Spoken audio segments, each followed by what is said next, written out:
तुंगभद्रा तटे पूर्वं मभूत्पत्तनमोत्तमम् यत्र वर्णा स्वधर्मेण सत्य सत्कर्म तत्परा।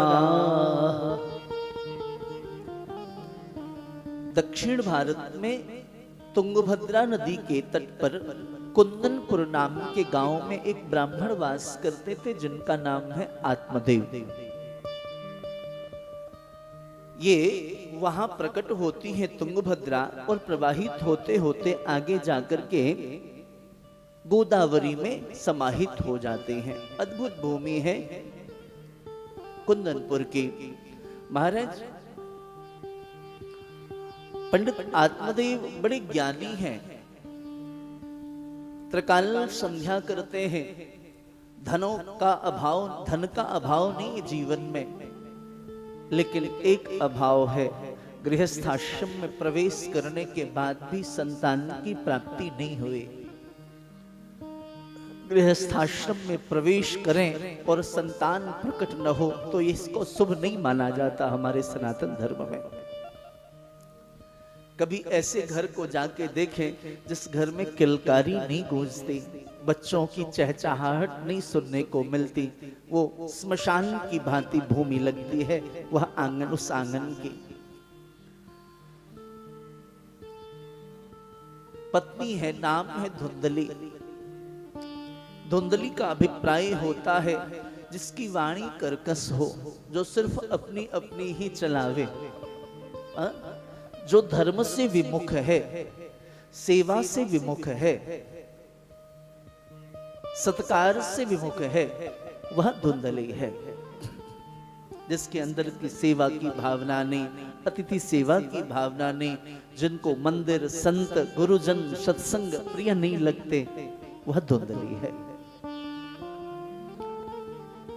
एक दिन प्रातःकाल पंडित जी कहीं बाहर निकले, पड़ोसियों ने देख लिया।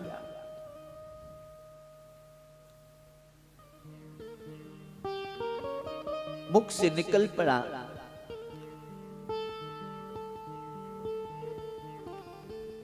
आज किस निपुते का मुख देख लिया, सारा आज का दिन बिगड़ जाएगा मेरा।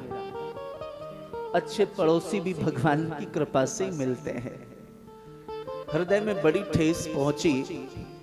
आप खूब भजन करते हो, साधना करते हो, तीर्थाटन करते हो, कथा श्रवण करते हो, गुरुजनों की सेवा करते हो, बावजूद इसके कोई ऐसा कह दे कैसा मुख, किसका मुख देख लिया, मेरा दिन बिगड़ जाएगा, कितनी पीड़ा होगी। उसी समय पंडित जी ने गृह त्याग कर दिया। तुंगभद्रा नदी के तट पर गए, विचार किया यदि पुत्र रत्न की प्राप्ति न हुई तो देह त्याग कर दूंगा, आत्मोत्सर्ग कर लूंगा, पर घर वापस नहीं जाऊंगा। एक बात मुझे बार बार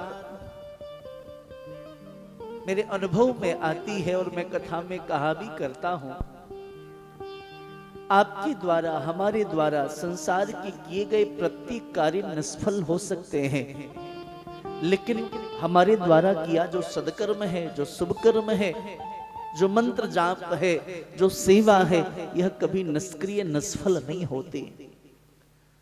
जब आवश्यकता होगी तो यह शुभ कर्म अपना कार्य अवश्य करेगी।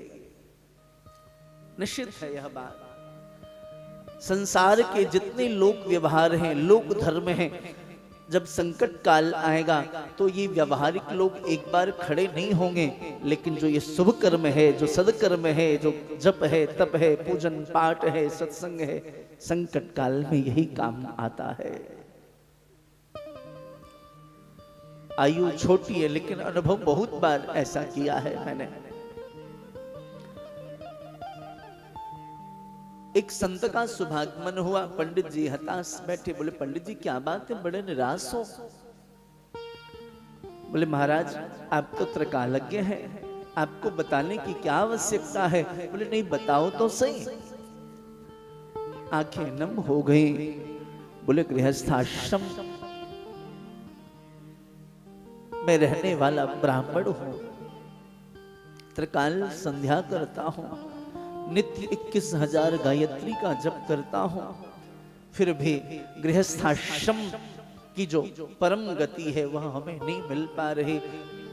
घर में पत्नी है लेकिन महाराज कोई संतान की प्राप्ति नहीं हुई, गाय है वह भी बाज हो गई, तुलसी जी का बिड़वा लगाते हैं लेकिन वो भी सूख जाती है।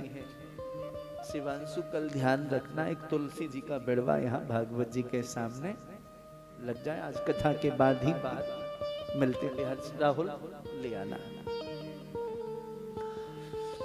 तो घर में तुलसी जी का बिड़वा है लेकिन सूख गई हैं, सूख जाती हैं। आप कृपा करिए।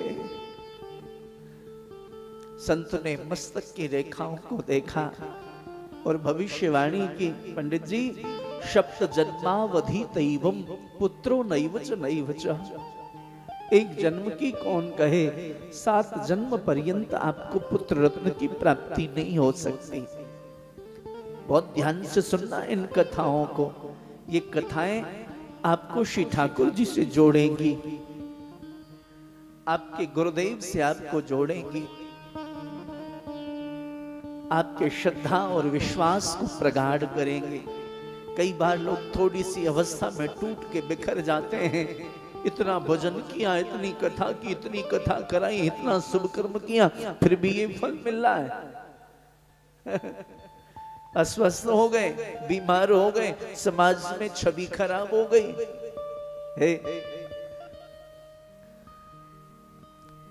जब भगवदीय मार्ग पे चलोगे ना तो श्री ठाकुर जी बहुत साफ करेंगे आपको, तब जाकर के स्वीकार करेंगे। हाँ,